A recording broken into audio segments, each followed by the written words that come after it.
চট্টগ্রামে পশুর হাটে বড় গরু অনেক, তবে চাহিদা বেশি মাঝারি গরুর। মহানগরে এবং উপজেলার সব হাটে প্রতিদিন ট্রাকে ট্রাকে ঢুকছে গরু, তবে দাম তুলনামূলক বেশি বলে অভিযোগ ক্রেতাদের। যদিও চট্টগ্রামের সব পশুর হাটে এখনো ক্রেতার চেয়ে দর্শনার্থী বেশি। কার কাছে শিখলা? এই যে রাধুনী রেডিমিক্স গরুর মাংসের মশলা। গরু রান্নায় গুরু হওয়া কোনো ব্যাপারই না। প্রায় 7 ফুট উঁচু সাদা রঙের গরু দুটির নাম মানিক ও রতন। ওজন প্রায় 12 মণ।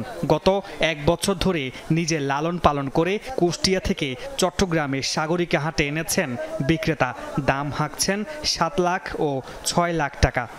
গরু দুটা খুব আমার কথা শোনে, এই জন্য আমি গরু দুটার নাম রাখছি মানিক রতন।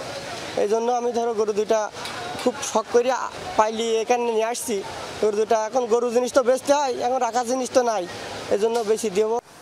চট্টগ্রামের সব হাটে খামারে বাহারি নামের বড় গরু অনেক, তবে চাহিদা বেশি মাঝারি ও ছোট গরুর। লাল রঙের গরু বড় বড়, এখানে সুন্দর সুন্দর অনেক গরু আছে সাগরিকা বাজারে, এগুলো আমাদের পছন্দের। সাইওয়াল যে গরুগুলো এগুলো অনেক পছন্দের, এগুলা নেওয়ার জন্য আসছি আমরা।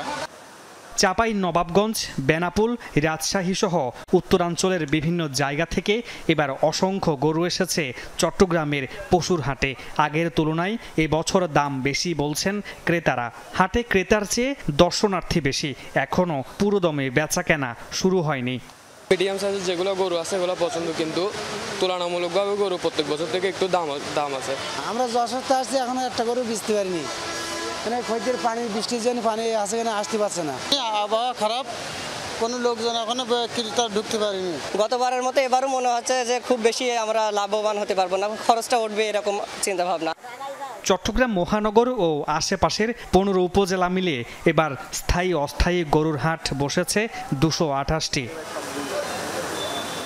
মামুন রশিদ অভি, যমুনা নিউজ, চট্টগ্রাম।